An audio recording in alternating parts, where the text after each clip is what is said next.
बोली गजानंद भगवान की जय। बांके बिहारी लाल की जय। राधा माधव सरकार की जय। शंकर भगवान की जय। जगदम्बे माता की जय। श्री हनुमान जी महाराज की जय। तुलसी सालग्राम भगवान की जय। श्रीमद गणेश महापुराण की जय। सदोदेव भगवान की जय।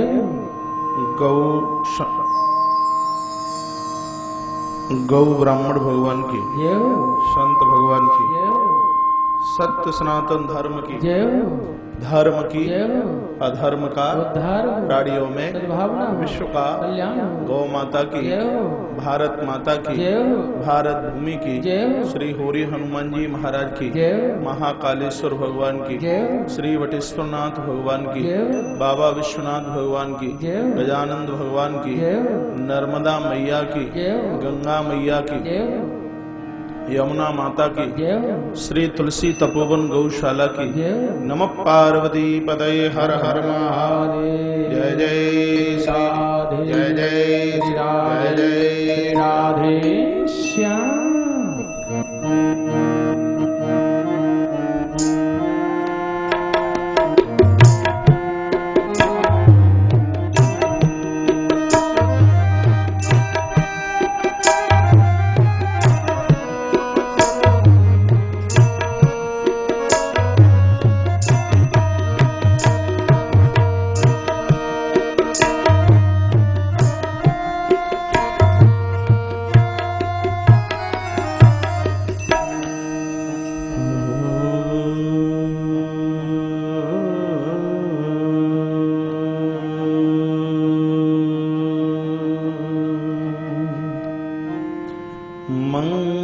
मंगलमूर्तये नमः वाणी विनायक नमः श्री राधा कृष्ण चरण कमलेभ्यो श्री जानकी नाथाय नमः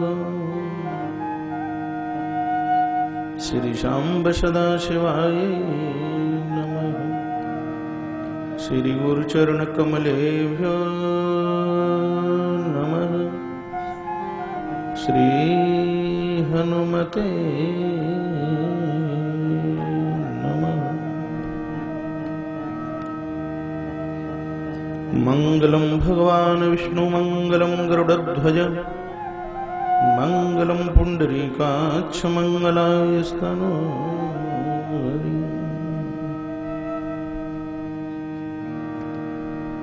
नमः पंकजनाभाय नमः पंकजमालिने नमः पंकजनेत्राय नमस्ते पंकजाङ्घ्रे नारायणं नमस्कृत्य नरं चैव नरोत्तमं देवीं सरस्वतीं व्यासं ततो जयमुदीरयेत्। ध्यानमूलं गुरुर्मूर्ति पूजामूलं गुरुर्पदं मंत्रमूलं गुरुर्वाक्यं मोक्षमूलं गुरुर्कृपा। हरे कृष्ण कृष्ण कृष्ण हरे हरे हरे राम राम राम हरे हरे। ओम गंगणपतये नमः। असतो मा शतगमय तमसो मा ज्योतिर्गमय मृत्युर्मामृतगमय। ओम शांति शांति शांति। आइए भगवत नाम उच्चारण करें। जय जय। ओम गम गणपतये नमो नमः। सिद्धिविनायक नमो नमः। ओम गणपतये नमो नमः। आइए। सिद्धिविनायक नमो नमः। ओम गणपतये नमो नमः।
गौरी के गजानन नमो नमः लंबोदर स्वामी नमो नमः गौरी के गजानन नमो नमः लंबोदर स्वामी नमो नमः ओम गणपतये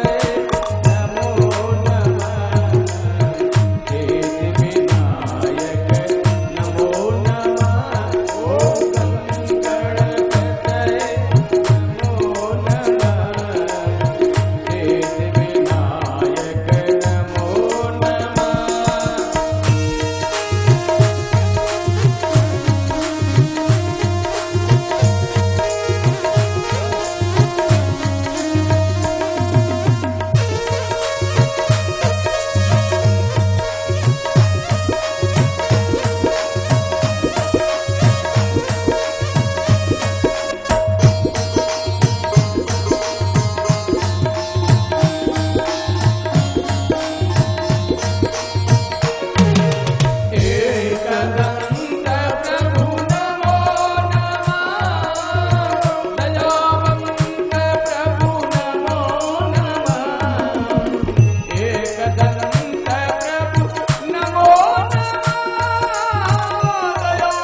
बलवंत महाराज की जय। जय जय श्री राधे, जय जय श्री राधे, श्री राधे श्याम। हेलो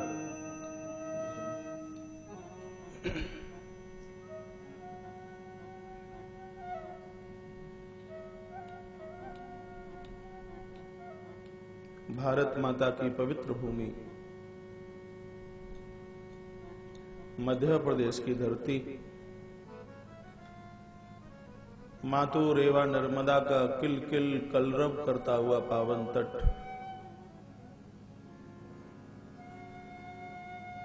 जहां का हर कंकड़ है अपने आप में शंकर, जो मां भगवती प्रभु नर्मदेश्वर को प्रकट करती है,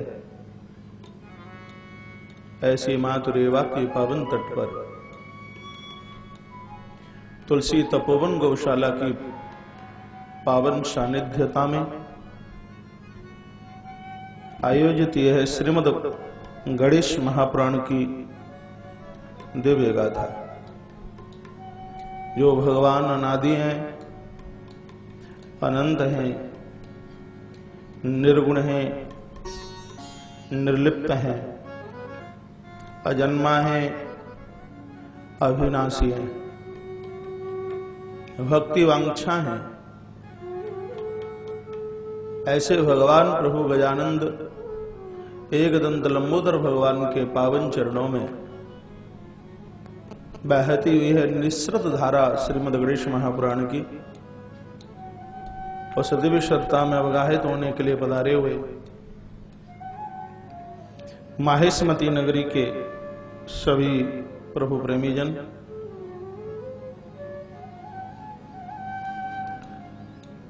बालाघाट से चल करके आए हुए भैया नागेंद्र शर्मा जी, श्रीमती अंजना शर्मा, माता शीला देवी शर्मा, बहन शैल शर्मा, आशी अंशी, पिछले साल इनके माध्यम से मैं वनखेड़ी में विशाल काय श्रीमद् भागवत की कथा का आनंद ले रहा था।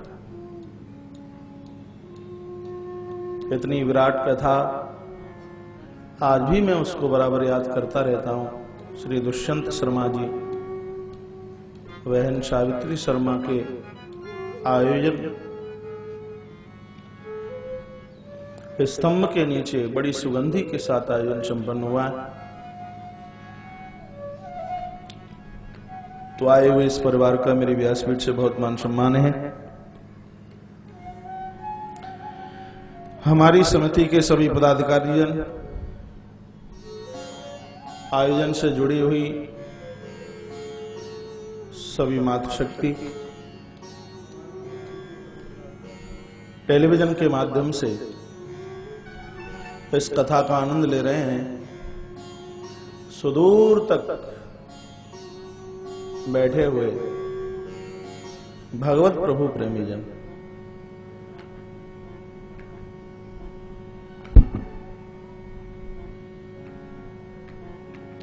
इस पूरे आयोजन को 25-30 अखबारों में इतना बढ़िया विस्तार से शब्दों को संगठित करते हुए प्रदेश के कोने कोने तक समाचार को भेजा जा रहा है। हमारे संस्थान के संगठन मंत्री भैया श्री आनंदी वर्मा जी, संस्थान के संरक्षक अध्यक्ष श्री सीताराम जी गुप्ता जी, भैया नरेश चौकसे जी, आज तुम्हारा जन्मदिन है। परमात्मा के चरणों में यह मेरी प्रार्थना होगी कि आपको इतनी ऊंचाई मिले कि आपकी चोटी लगे आकाश से और आपके तलवे लगे पाताल से, सागर से। आपको शांति मिले, संतोष मिले, पूजा पाठ में खूब मन लगे, धर्म संस्कारों में सदैव नियति में पवित्रता की ही जागृति बनी रहे। ठाकुर जी के चरणों में यह मेरी प्रार्थना है। सुंदर सा संचालन यहां से करते हैं श्री ललित मिश्रा जी,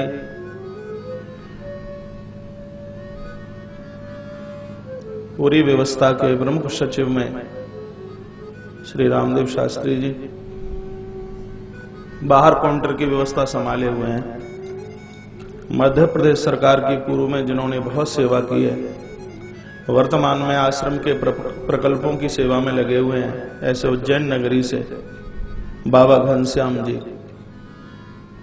और यह मेरा पूरा परिकर। आप सभी के हृदय में नित्य विराजित होने वाले मैं अपने प्रभु परमात्मा के दर्शन करते हुए आपकी आस्था को, आपकी भावना को एक बार नहीं करोड़ों करोड़ों बार प्रणम्र भाव से नमित होते हुए, बंधुओं और माताओं, देखिए कथा का आनंद या तो पूर्व के घंटे में है और या फिर लास्ट में है, और बीच में तो जैसी आपकी एकाग्र चित्तता और वैसा वक्ता का समाधान। एकाग्र भाव से बैठे, जितनी देर तक आप बैठ सकें आनंद के साथ। इस कथा में मुझे बहुत आनंद आ रहा है, तो आपको जरूर आएगा, और मुझे आनंद आवे उसके लिए आपके एकाग्र चित्तता की आवश्यकता है। बहुत अच्छा लग रहा है, बढ़िया लग रहा है। यह जीव तब तक दुखी है जब तक वह ईश्वर के चरणों से दूर है।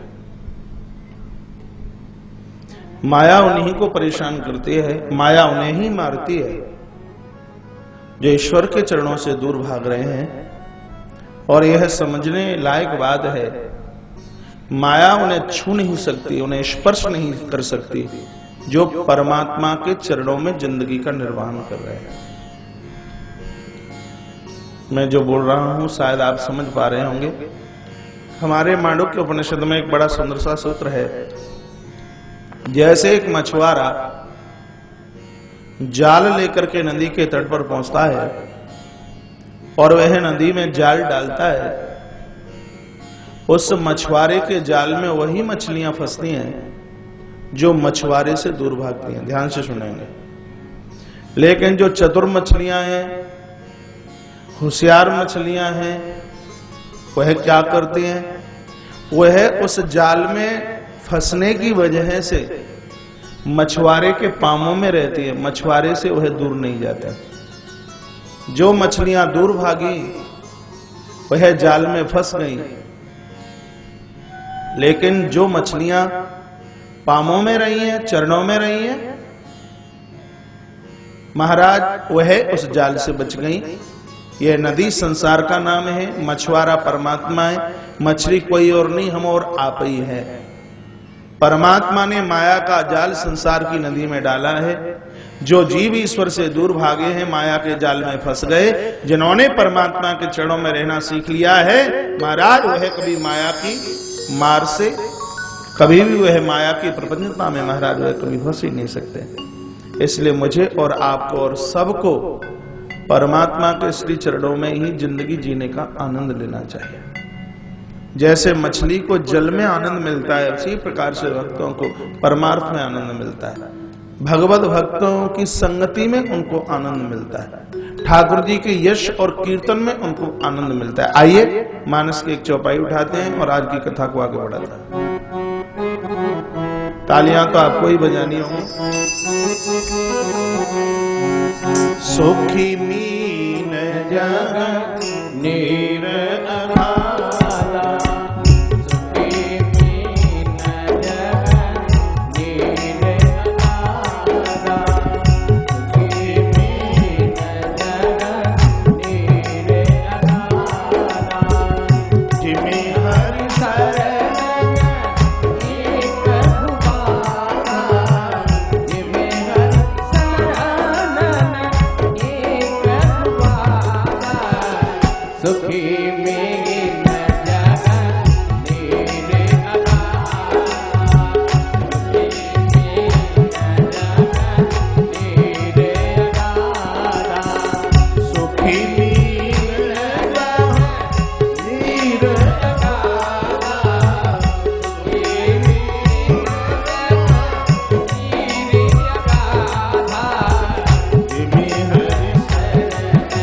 जिमे हरि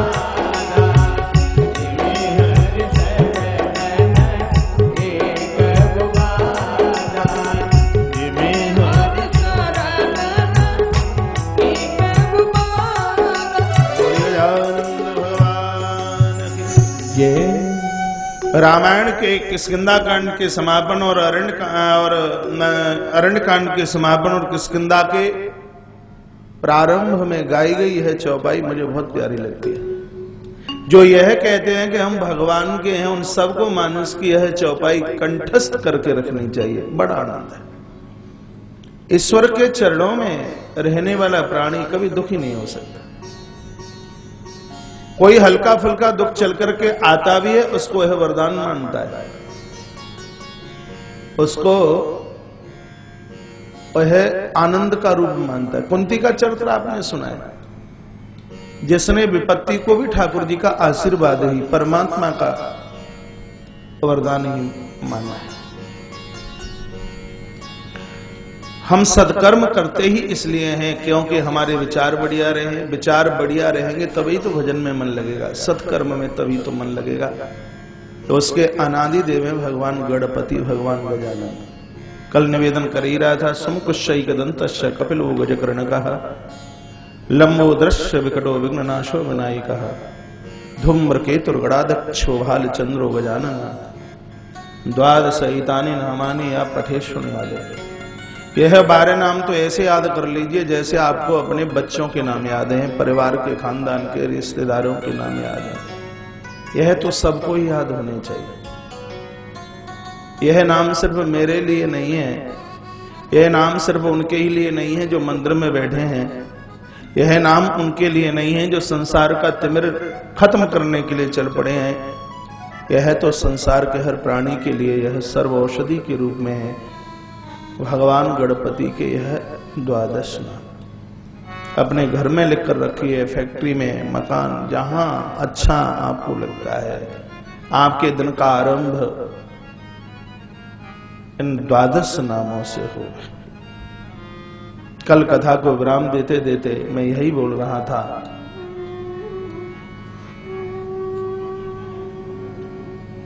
कि वह पूजा अधूरी है जिसमें भगवान गणपति के लिए स्थान नहीं है। दिवाली पूजन की बात मैं बोल रहा था। लक्ष्मी पूजा तो इसलिए की जाती है कि समुद्र में से माता भगवती लक्ष्मी उसी दिन प्रकट हुई है। आप कहोगे क्या इससे पहले नहीं थी? इससे पहले थी, वह अनादि अनंत है। तो फिर उस समय समुद्र से कैसे? एक बार माता लक्ष्मी ने कहा प्रभु को कि सब लोग अपनी शादी की तारीख मनाते हैं, जरा हमारा और आपका भी ये उत्सव मन जाए। भगवान नारायण ने कहा हमारा ब्याह कब भयो है, तो हमें तो पति हो ही नहीं। मैया लक्ष्मी ने कहा कुछ भी हो, यह उत्सव तो मनना ही चाहिए। भगवान बोले कि परसों समुद्र मंथन होगा और उसमें से तुम प्रकट हो जाना, फिर तब से लोग हमारा और तुम्हारा उत्सव मनाना शुरू कर देंगे। कार्तिक की अमावस्या मंथन सागर का चल रहा था और उसमें से माता भगवती लक्ष्मी प्रकट हुई है। तब से हम और आप दिवाली का पावन पवित्र यह महोत्सव मनाना शुरू कर देते हैं। लक्ष्मी के 3 रूप हैं, ध्यान से सुनना। जो आप पैसा कमाते हैं, जो आपके पास में पैसा है, सभी दुनिया के धनी लोग भी मेरी इस बात को सुनेंगे। संपत्ति के 3 रूप हैं। एक है लक्ष्मी, एक है कुलक्ष्मी और एक है महालक्ष्मी। व्यसनों के ऊपर पैसा खर्च किया गया है या व्यसनों के द्वारा कमाया गया है, बेईमानी करके, रिश्वत लेकर, हड़प कर, ठगियाई करके ऐसा पैसा इकट्ठा किया गया, उसको पुराणों में कुलक्ष्मी कहा, अलक्ष्मी कहा उसको।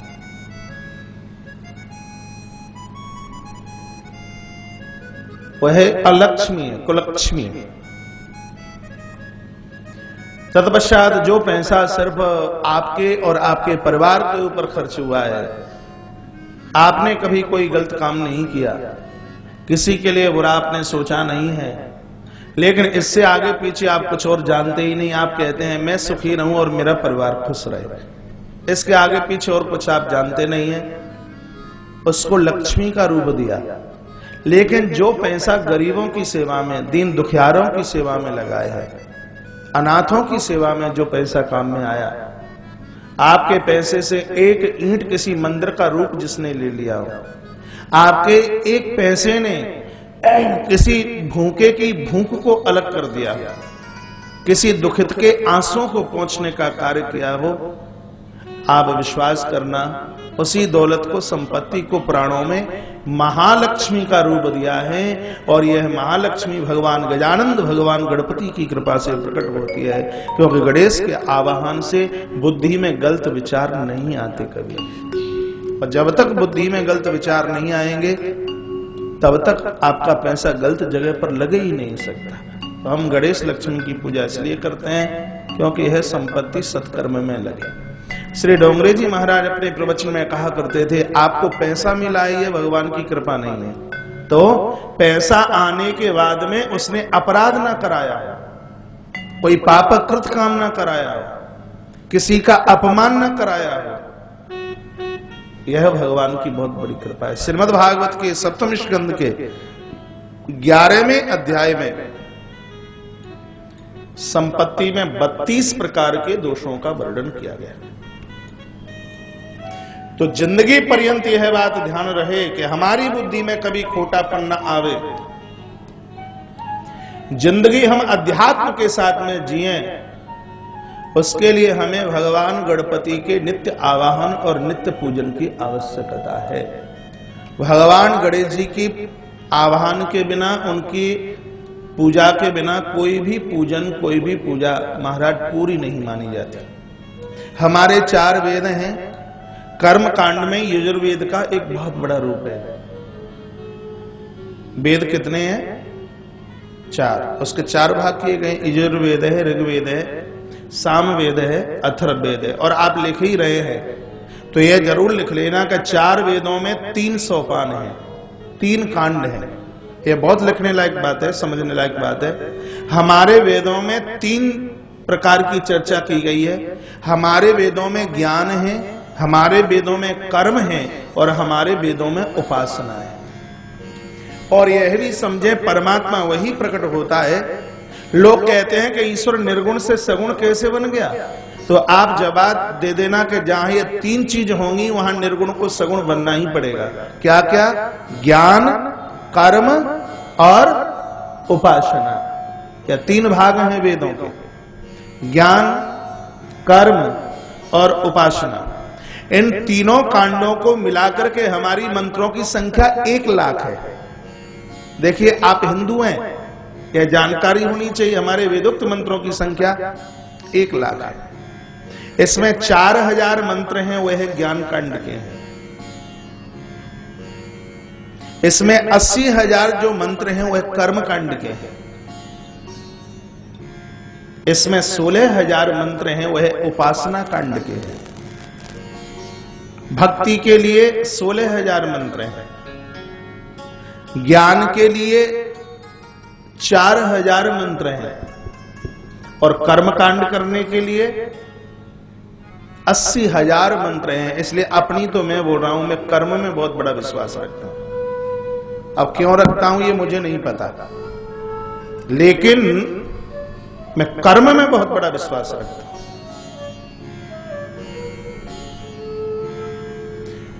बढ़िया कर्म करने वाला व्यक्ति अपने हाथ में रेखा रोज बनाता है। कर्म के बिना तो व्यक्ति आलसी हो जाएगा, प्रमादी हो जाएगा, किसी काम का ही नहीं रहेगा। व्यक्ति जहां जिए उसको करना ही चाहिए, चाहे वह महात्मा हो, चाहे वह उद्योगपति हो, गृहस्थ में जी रहा हो, व्रत में जी रहा हो, कहीं भी वह जी रहा है, लेकिन फिर भी उसको करना ही चाहिए। भगवान श्री कृष्ण, भगवान राम धरती पर आए, साक्षात ईश्वर हैं। उनको करने की क्या आवश्यकता थी? आप गीता में आपने पढ़ा है। भगवान यह जगत को यह सूत्र देते हैं कि जगत में वह वंदनीय होते हैं जो करते हैं। लेकिन कर्म भी 3 प्रकार का है। कर्मा कर्म विकर्मे थी। जो भागवत की कथा कभी होगी तो विस्तार उसमें तो किया जाएगा। जो ना करने के लायक है उसको करते हैं, उसे अकर्म कहते हैं। सिर्फ परिवार के लिए करते हो उसको विकर्म कहते हैं। जिसने समाज और राष्ट्र के लिए किया है महाराज उसको सत्कर्म कहते हैं। ऐसा सत्कर्म जीव को भगवान की गोद तक ले जाकर के पहुंचाते। तो ज्ञान कर्म उपासना की बात चल रही थी। जहां ज्ञान होगा वहां भगवान, जहां कर्म वहां भगवान, जहां उपासना वहां भगवान। ज्यादा मैं यहां इसके ऊपर एग्जाम्पल न देता हुआ इतना ही कहूंगा, अयोध्या में यदि ये तीनों चीजों नहीं होती तो राम जी का अवतार नहीं होता। वहां ज्ञान की देवी माता कौशल्या, कर्म की देवी कैकेयी और उस स्थान पर उपासना की प्रतीक माता सुमित्रा थी। इसलिए वहां मेरे भगवान प्रकट हो गए। ये मैं अवध की बात नहीं आपको बता रहा, यह मैं आपको अपने और आपके घर की बात बता रहा हूं। आपके घर में भी कर्म बराबर चलता रहेगा, कर्म कांड होता रहेगा आपके घर में। कर्म कांड क्या है? 16 दिन आवे श्राद्धों के, तो उसमें आप श्राद्ध कीजिए। थोड़ी कि गंगा जी नहा के आ गए और आप गया जी नहा करके आ गए तो अब पूर्वजों के लिए श्राद्ध करने की आवश्यकता नहीं। पता नहीं कौन कह के चला गया। हर साल हम गया जी में होते हैं 2-3 साल से। लोग कहते हैं महाराज अब यह बताइए, अब तो जाने के बाद में हमें फिर अब तो श्राद्ध कर्म करना नहीं है। उनका गया जी आने के बाद निठुल्ले थोड़ी बनना है, करना है, बिल्कुल करना है। गया जी पहुंच करके हमारे पूर्वज दैव तुल्य बिल्कुल हो गए हैं।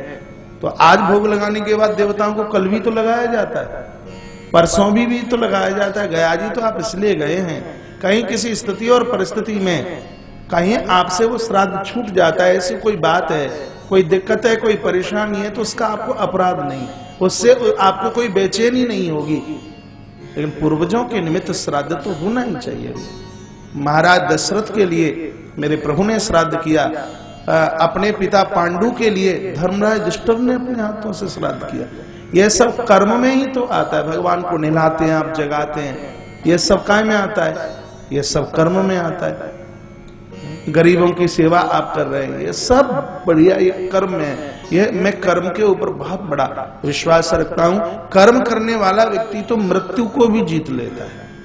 गोस्वामी जी तो कहते हैं कि कर्म प्रदान विश्व कर ही रहा था। जगत में यदि कुछ प्रधानता है तो वह कर्म की है। अगला हमारा जन्म वर्तमान के कर्म से ही तो है। आगे हम क्या बनेंगे यह आज पता लग जाएगा। अगले जन्म में हमें क्या बनना है, अगले जन्म में हमारी आरंभता कहां से होगी, ये आज का हमारा लास्ट का समय बता देगा। जो कार्य करते करते हम मृत्यु को प्राप्त हो जाते हैं, अगले जन्म में हमारे कार्य का आरंभ वहीं से होता है। ये आप जानते हैं कि कभी कभी लोग जन्म से डाकू होते हैं और कभी कभी लोग जन्म से भगवान के भजनानंदी होते हैं। जो जन्म से डकैत है वह बुरे काम कर करके आया, जो जन्म से भगवान का भगत है वह अच्छा अच्छा करके आया है। इसलिए अंत समय संभालने के लिए हमें आज से ही अच्छे कार्यों में लग जाना चाहिए। दुर्लभो मानसो देहो देई नाम छड़ बंधु हो। यह है पहले तो जीवन मिलाई, मनुष्य चोला मिलाई बड़ा मुश्किल से, और आज मिल भी गया तो काल का घंटा न जाने इसके ऊपर कब बज जाए पता नहीं है। इसलिए हमें इस हीरे को संभाल करके रखना चाहिए।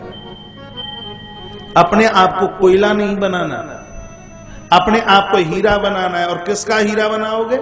संसार का नहीं अनादि भैया, अपने आप को परमात्मा का हीरा बनाइए। अपने आप को परमात्मा का हीरा बनाइए।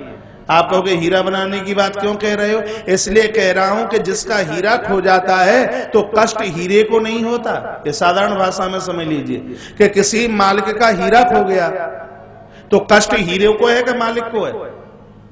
हाँ, हीरे को तो नहीं है कष्ट, कष्ट मालिक को है, उसको बेचैनी है, वह सोता नहीं है महाराज। हीरा खो गया, हीरा खो गया, रोता है। तो यदि परमात्मा के आप हीरा बनोगे, तांद पट्टा आराम से सोते रहोगे और भगवान आपके लिए चिंतित रहेंगे हर समय हर क्षण। यह बात मैंने रामायण में श्री लखनलाल से सीखी है। लखनलाल को जब शक्ति लगी, जब उनको बूटी मुंह में संजीवनी डाली गई तो खड़े हुए बंदर भालुओं ने पूछा कि यह बताइए कितना कष्ट हुआ। लखनलाल ने कहा काय का कष्ट? अरे तुम्हारी शक्ति लगी तो कष्ट भी तो हुआ होगा। तो लखनलाल कहते हैं हाँ अभी यह बताइए कि कष्ट जो रोता है उसको होता है या जो कष्ट सोता है उसको होता है? कहा जो रोता है कष्ट उसको होता है। तो लखनलाल बंदर भालुओं को कहने लगी यह बताइए सो कौन रहा था? कहा तुम। का रो कौन रहा था? कहा कि राम। तो हमें क्यों पूछते हो? राम जी को पूछिए कि जब हमारे शक्ति लगी थी उस समय प्रभु राम को कितना कष्ट था। लखनलाल ने कहा हम तो परमात्मा राम के हीरा हैं और जब हीरा खोता है तो कष्ट मालिक को होता है, हीरे को कभी कोई कष्ट नहीं होता। तो आज की कथा को मैं उद्घोष कर रहा हूं, यह चरित्र सुनकर के बंधु हो परमात्मा के हीरे बनने की पूरी कोशिश कीजिए। ठाकुर जी का हीरा बनिए। हीरा की यदि लिस्ट बोलना शुरू कर दूं तो 5 तारीख तक हीरा की लिस्ट ही पूरी नहीं होगी। राजस्थान के मीरा भगवान का हीरा है, तुलसी, समर्थ, रहीम, गुरु नानक देव, ये क्या है? यह परमात्मा के हीरा है। जिन्होंने अपराध और अत्याचार किया है वो क्या है? वो है कोयला है। कोयला और हीरे का जन्म एक ही जगह से होता है। कीड़े और कमल का जन्म भी एक ही जगह से होता है। कल मैं निवेदन कर रहा था, दोनों को जन्म देने वाली जगह एक ही है। महाराज सज्जन और असज्जनों को जन्म देने वाली एक माता ही है, एक माता शक्ति है। लेकिन धन्य है वह महानुभाव जिन्होंने अपने आप को कोयला नहीं, जिन्होंने अपने आप को हीरा बनाया। जो आया है वह तो जाएगा, लेकिन ऐसे जाए कि आने वाली प्रकृति हमारे लिए आंसू बहाती रहे। सितारा टूट जाने पर भी आकाश बाकी है, कभी का बुझ चुका दीपक परंतु प्रकाश बाकी है। भले ही मुरझा गया है फूल लेकिन प्रकाश बाकी है।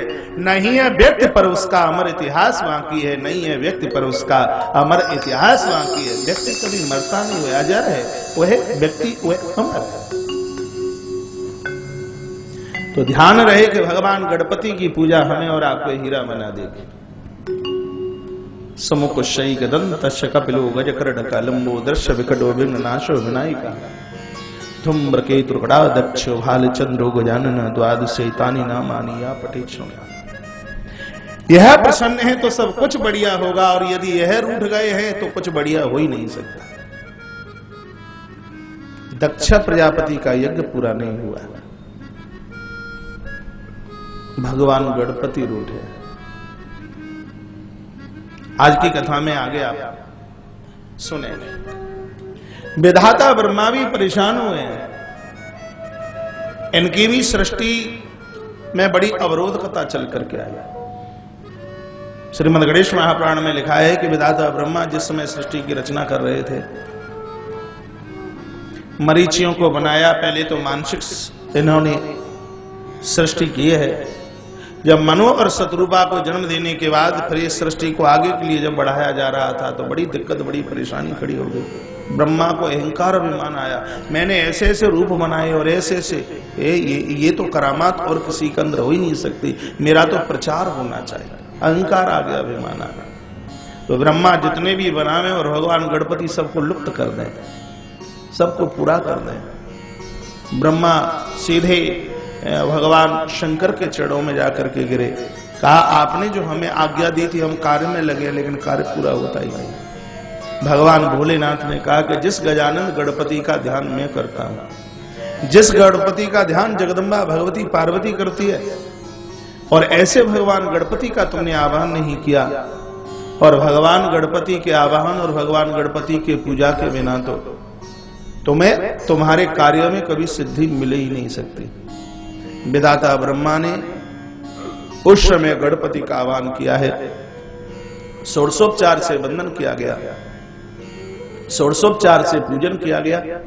आज साक्षात प्रकट रूप से भगवान गजानंद प्रकट हुए हैं। आकाश से दुंदुभियां और फूलों की वृष्टि, जय जयकार की आवाज हो रही। चरणों में साष्टांग होकर के गिर पड़े विधाता ब्रह्मा। भगवान गणपति ने खड़ा किया, कहा बोलिए, ऐसे ऐसे सृष्टि की मैं रचना कर रहा था, कार्य पूरा नहीं होता। भगवान गणपति कहते हैं जो काम तुमने अब किया इसको पहले ही कर लेते तो कार्य में रुकावट क्यों आती। इतनी मेहनत करने के बाद में भी आपका बिजनेस चलता नहीं और इतनी दिक्कत, इतनी परेशानी है, तो मेरे एक छोटे से निवेदन पर आप अपनी जिंदगी का आरंभ भगवान गणेश से आरंभ क्यों नहीं कर लेते। हमारे तो शास्त्रों का सबका आरंभ गणेश जी के नाम से। हमारे वेद की प्रथम ऋचा बोलती है, यजुर्वेद की, गणानान्त्वा गणपति गुं हवामहे, प्रियाणान्त्वा प्रियपति गुं हवामहे, निधि नान्त्वा निधिपति गुं हवामहे। समस्त गणों के यदि कोई राजे कोई महाराजे है तो ये भगवान प्रभु श्री गजानंद है। आज चरणों में वंदन प्रणाम करते हुए श्री विधाता चले हैं, भगवान गणपति का पूजन करते हुए विधाता ब्रह्मा चले, और विधाता ब्रह्मा ने महाराज दक्ष प्रजापति को जन्म दिया।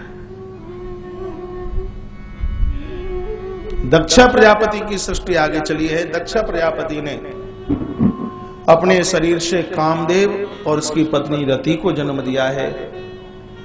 दक्ष प्रजापति कामना करते हैं कि मेरे घर में एक बेटी का जन्म हो, यह कामना की गई। उन महानुभावों की इस व्यासपीठ से मैं आरती उतारता हूं जो कभी प्रार्थना करते हो कि मेरे घर में बेटी का जन्म हो। वह बड़े खुशहाल से लगते हैं, बड़ा अच्छा लगता है, बढ़िया लगता है जिनके घर में बेटी है। कभी आपने बेटी की विदाई देखी हो, जिस समय बेटी की विदाई की जाती है लगता है कि घर लुट गया है, घर में डांका डल गया है, घर में कोई है ही नहीं, ऐसा लगता है। यह बेटी का जन्म होता है तो अच्छा इसलिए नहीं लगता क्योंकि घर से बेटी को विदा करना बड़ा मुश्किल होता है, बहुत मुश्किल है। बेटी की विदाई पर तो आप महाराज जनक का चरित्र, महात्मा कर्ण का चरित्र, जिसने शकुंतला की विदाई की है, वृक्षों की आंख में आंसू थे। चरित्र बहुत लंबा ना बढ़ाता हुआ मैं यही निवेदन करना चाहूंगा, जहां जहां तक लोग मुझे सुन पा रहे हैं, बंधुओं, जिन घर में बेटियों को कोसा जाता है, बेटियों को तकलीफ दी जाती है, उनके खानदान परिवार में कोई आंसू बहाने वाला सुरक्षित नहीं बचता।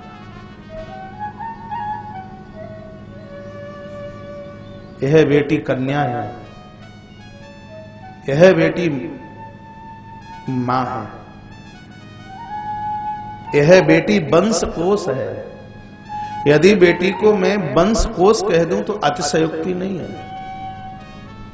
एक बेटी की हत्या ब्रह्मा की बनाई हुई सृष्टि में बहुत लोगों की हत्या के बराबर है। और कभी मैं बोलता हूं कि बेटियां काय बात में पीछे हैं। आपका बेटा शिवाजी हो सकता है तो आपकी बेटी लक्ष्मीबाई है। आपका बेटा हिमालय हो सकता है तो आपकी बेटी गंगा है। आपका बेटा शब्द हो सकता है तो बेटी उस शब्द का अर्थ है। जितनी कदर बेटी के यहां आपकी है, बेटे के यहां नहीं है। आप मानना या मत मानना। कैसे भुलाऊं मैं उन शब्दों को जिस समय महाराज जनक चित्रकूट पहुंचे। प्रभु राम के पास वनवास के क्षणों में प्रभु राम ने गुरुदेव वशिष्ठ को कहा, गुरुदेव पिताजी नहीं है, आपके चरणों में मैं पिता की छवि का दर्शन करता हूं। महाराज जनक पधारे हैं, एक बार उनके स्वागत के लिए गुरुदेव आप चलिए।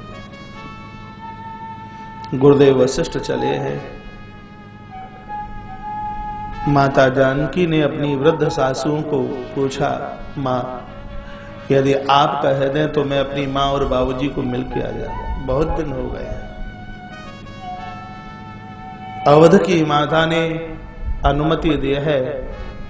और जिस समय माता जानकी अपने वृद्ध पिता के पास पहुंची है, आज हिंदुस्तान का पिता अपनी बेटी को कंठ से लगा करके कितना रोया और मुंह से क्या कहा है।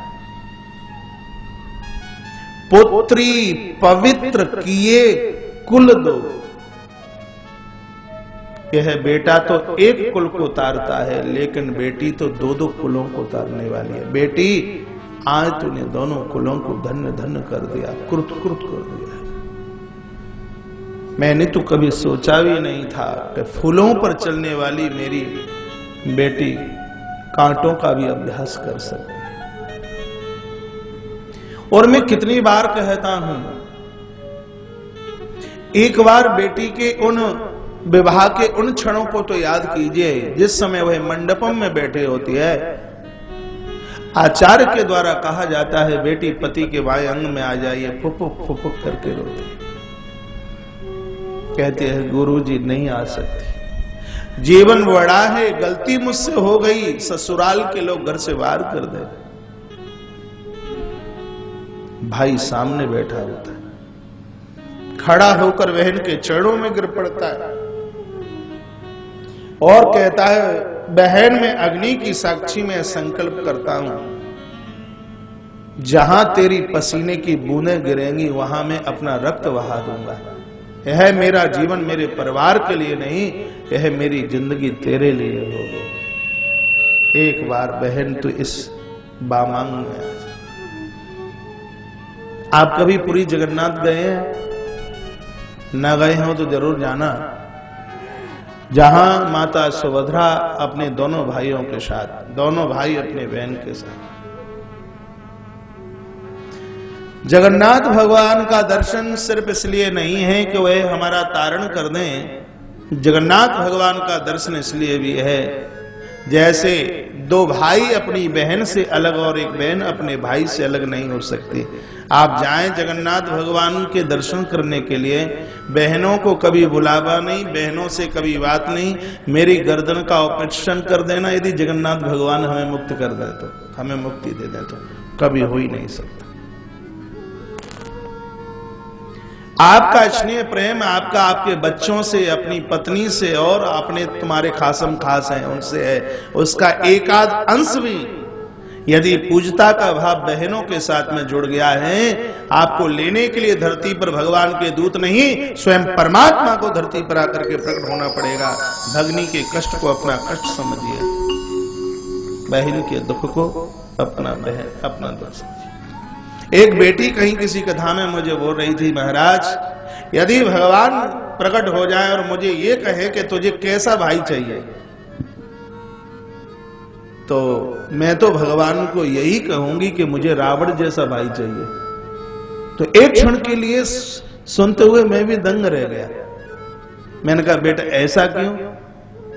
वो बोलते कि धन्य है वह दशकंठ जिसने अपनी बहन के अपमान का बदला लेने के लिए पूरे खानदान को कुर्बानी पर लगा दिया। महाराज वह कोई साधारण बात है? ये वह बोलती है, कितनी छिपी हुई बात है।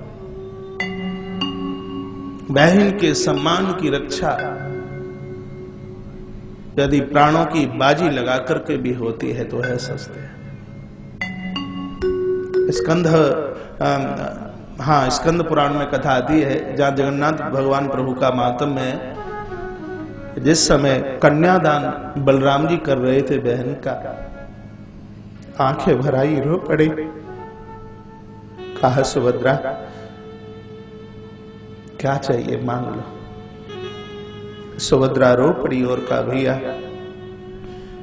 कलयुग आने वाला है, ज्यादा दूर तो है नहीं लगता है, मैं अपने भाइयों से कभी अलग हो नहीं सकती।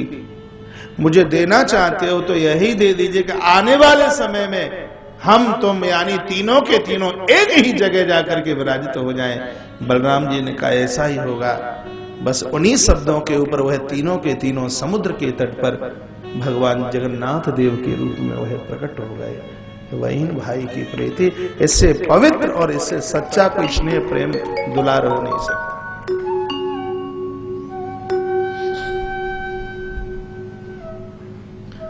वर्तमान समय की स्थिति यह है, बेटियों की कमी है। कहीं वह समय ना आ जाए कि लोग झोली लेकर के चले और कहें कि मेरी वंश वृद्धि के लिए मेरी झोली में कोई एक बेटी डाल दीजिए। हो सकता है वह भी समय आ जाए। बेटे का जन्म हो नगाड़ा बजाते हैं और बेटी आवे तो उल्टा तवा पटक देते हैं, कौन सी आफत आ गई, परेशानी आ गई है। आपको भले ही बुरा लगे, घर में बेटी नहीं, बेटी का जन्म नहीं हुआ, पुण्यों में कमी रही है। श्री शिव महापुराण में जहां 12 दानों का वर्णन किया है उसमें प्रमुख रूप से एक कन्यादान भी है। कन्यादान के बिना उद्धार कहां है? अब बिना बेटी वाले बहुत होंगे, वो कहेंगे तो फिर मैं निवेदन करना चाहता हूं, घर में बैठे हैं, परमात्मा को यह प्रार्थना कीजिए, कहिए कि भगवान बस अब यह कृपा कर देना कि मेरे बेटे के यहाँ बेटी का जन्म होवे, फिर दादा और दादी उस बेटी का कन्यादान करे, मुक्त हो जाओगे। मेरी तो यह व्यासपीठ सदैव यही कहती है कि जिनके घर में 4 बेटे हैं बड़भागी वह नहीं, बड़भागी तो वह हो सकते हैं बेटियां हो दूनी और बेटा हो उससे कम। सीधी सी बात है, बेटा है 4 और बेटी नहीं है एक भी, तो आप प्रकृति के ऋणी हुए कि नहीं?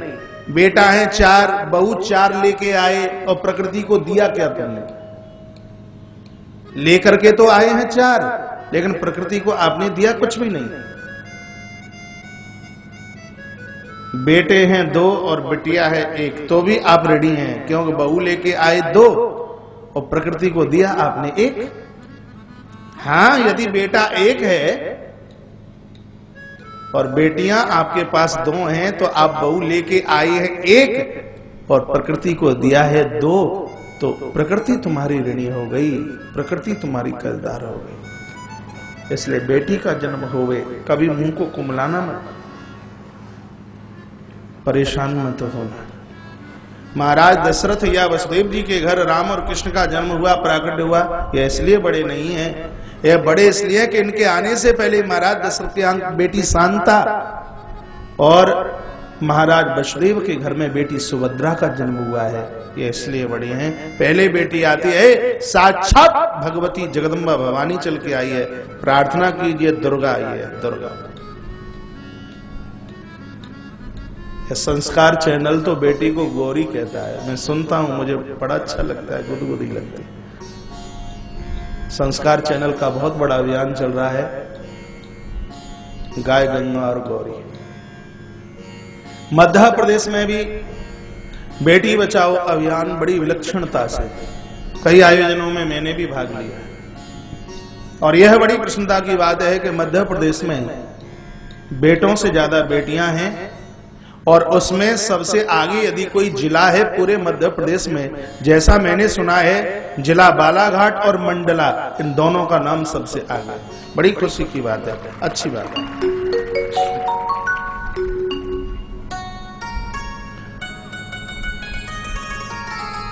दक्ष कामना करते हैं कि बेटी का जन्म हो। इनकी पत्नी असकनी दोनों ने तप किया, भगवती जगदम्बा आकाश में प्रकट हो गई और कहने लगी वरदान मांगे। माता सकनी ने कहा शर्म लगती है कैसे मांगे, तुम जगत की मां हो और तुमको हम अपने घर की बेटी बनाना चाहते हैं।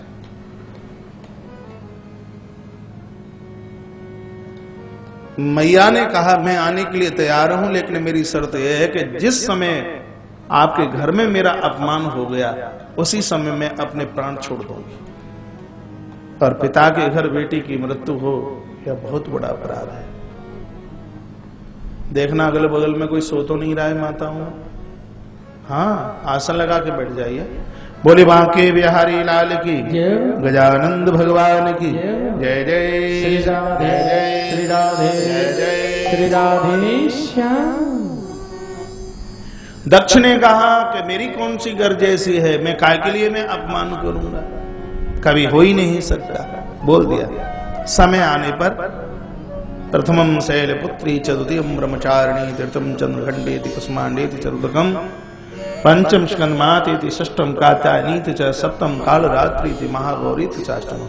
बहुत संक्षेप में मैं मां के चरित्र का यहां वर्णन करूंगा, क्योंकि यदि श्रीमद् देवी भागवत की कथा होती या शिव महापुराण की यह कथा होती तो मैं बहुत विस्तार कर देता प्रसंग में। यह तो भगवान गणपति के प्राकट्य के लिए एक भूमिका बनाई जा रही है। गणेश जी आएंगे कैसे, उससे पहले शंकर, उससे पहले भगवती की इस कथा की आवश्यकता है। गजानंद तो प्रकट ही होते हैं श्रद्धा और विश्वास के द्वारा। यह श्रद्धा और विश्वास से परिपूरित यह कथा बहुत संक्षेप में आप सुन लीजिए। प्रथमम शैलपुत्री च द्वितीयम ब्रह्मचारिणी तीर्थम चंद्रखंडेति कुसुमांडेति चतुर्थकम पंचम स्कंदमातेति षष्ठम कात्यायनीति च सप्तम कालरात्रिति महागौरीति च अष्टमम नवम सिद्धिदात्री च नवदुर्गा प्रकृतिता। माता का व्रत तो आप सब करते ही होंगे, ना करते हो तो जरूर करना। मां का एक बहुत बड़ा स्थान है और मैं प्रवचन में बोला करता हूं दुनिया के हर अधिकार को मां धारण कर सकती है और मां के अधिकार को तो परमात्मा भी धारण नहीं कर सकता। इसलिए भगवान कहते हैं कि भक्तों की रक्षा में पिता बनकर नहीं, भक्तों की रक्षा में मां बन करके करता हूं। देखिए मानस में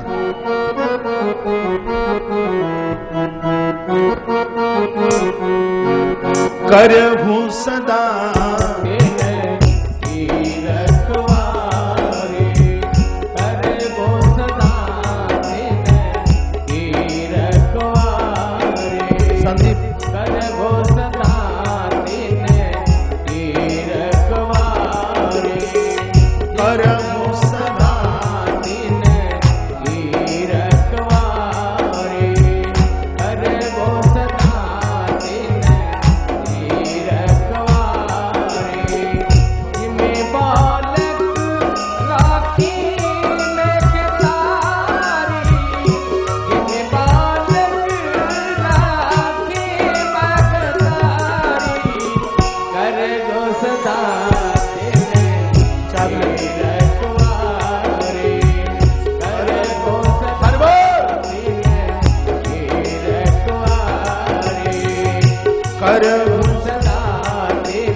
लाल जय जय श्री राधे, जय जय श्री राधे। नवरात्रा के अनुष्ठान में 3 चीजों का अतिशय महात्म्य है। एक है घट स्थापन, लिखने लायक बात है घट स्थापन, जिस घड़े के नीचे जौ बोई जाए, और एक है अखंड ज्योत, और तीसरी बात है कन्या भोजन। इस 3 के अभाव में नवरात्रा का व्रत है वह कभी भी पूरा नहीं होता। जौ बोई जाए, घट स्थापन करें, अखंड दिया जलाएं, अखंड दीपक, और कन्या भोजन। कन्या भोजन में यह बात विशेष रूप से ध्यान में रखी जाती है कि जिन बेटियों को आप भोजन करा रहे हैं उन बेटियों की उम्र 2 साल से कम नहीं और 10 साल से ज्यादा नहीं, ऐसा श्रीमद् देवी भागवत में लिखा है। कम से कम 2 वर्ष और ज्यादा से ज्यादा 10 वर्ष। बच्चों का विवाह नहीं होता कौन से साल की कन्या जी माने, दुनिया भर के मुकदमे लगे हुए हैं कौन सी बेटी को भोजन कराए, यह पूरी बात बताइए। आपके बच्चे पढ़ने में कमजोर हैं, हमारी भी बुद्धि दिमाग ज्यादा काम नहीं करता, ब्राह्मण की बेटी को भोजन कराइए। आपका बेटा फौज मिलिट्री में है या कुंडली में है, बोल दिया कि उम्र कम है, क्षत्रिय की बेटी को भोजन कराइए। आपका व्यापार नहीं चलता, वैश्य की बेटी को भोजन कराइए। ग्रंथ में लिखा है कि 4 वर्णों की बेटियां अतिशय पूज्य हैं। आपके गांव में किसी निम्न वर्ग के किसी महानुभाव की बेटी का विवाह है और चरण धोकर आपने चरणोदक ले लिया है, उसका कन्यादान करके आ गए, तो महाराज युधिष्ठिर के राजसी यज्ञ से कम नहीं है उसका महत्व। 4 वर्णों की बेटियां अतिशय पूज्य, बहुत पूज्य। कितनी बेटियों को भोजन कराए? पुराण में तो यह लिखा है कि 9 नवरात्रि है, पड़वा की 1, द्वितीया की 2, तृतीया की 3, चतुर्थी की 4, इस प्रकार से 9 तक गिन ले। नवमी की 9 कुल मिलाकर के 45 बेटी यदि सक्षम था। आप माता रानी क्या भगत हैं? कोई बड़ी बात नहीं है करने के लिए। आपको आरोग्य था, आपने रोकता भाई, दौलत की मालिक है माँ का तो बड़ा भाव। माताओं का दुलार स्नेह आपने देखा हो, एक माँ अपनी बेटी को विदाई करती है, किसी माँ को विदाई करते मैंने देखा। एक माँ बेटी को विदाई करती है, अपने रुमाल में से पैसा निकालती है, हाथ में रख देगी, ऊपर से हाथ यूं और दबा देगी, कहेगी बेटा पैसा नहीं है, मेरा आशीर्वाद है, ये लेती। माताओं के पास कभी गड्डी बना करके तो नोट होते ही नहीं है, कहीं तकिए के नीचे रखे होंगे, कहीं दाल के मटके में, कहीं न कहीं छिपे रखे होंगे गांवों में, जहां उपले रख दिए जाते हैं, लकड़ियां रख दी जाती हैं, जहां घर का राशन का सामान होता है वहां माताएं छिपके से रख देंगे। और उनके पास वह अपने लिए नहीं, बेटियों की बड़ी उन्हें चिंता होती है। कभी मुझे कोई पूछ रहे थे कि बुढ़ापे में हर माता पिता का ध्यान ज्यादा बेटियों की तरफ आकर्षित क्यों होता है, तो मैं कहता हूं बहुओं ने पूछना कम कर दिया तो ध्यान तो बेचारा कहीं न कहीं तो जाएगा। बड़ा परमार्थ है, बड़ा समर्पण है, बड़ा समर्पण है। ऐसी माता धरती पर आई है। देवर्षि नारद के द्वारा माँ का नाम सती रखा गया है। 12 साल तक मैया भगवती ने यह अर्चना की है, जिस व्रत का नाम है नंदा व्रत। इस व्रत का नाम है नंदा व्रत। मुख्य बातें उठा रहा हूं। इति नंदाव्रते पूर्वम नवम्याम दिन भागवता। महाराज नंदा यह व्रत किया है, 12 साल तक किया। भगवान शंकर प्रकट हो गए सती माता के साथ। कहा ब्रह्मपुरी ही वरदान मांगिए, क्या चाहते हो? मैया ने कहा क्या चाहते हैं ये तो आपको बताइए। कहा तो चलिए हमारे साथ, हम तुम्हारा वर्ण करते हैं। दुनिया की हर बेटी को मां सती का यह शब्द पकड़ लेना चाहिए। क्या कहा? वर बनकर दुल्हा बनकर मेरे पिता की देहली पर आइए, मेरे पिता कन्यादान के रूप में तुम्हें देंगे। अपने पिता की इच्छा से वह जहां मुझे ब्याह देंगे कैलाश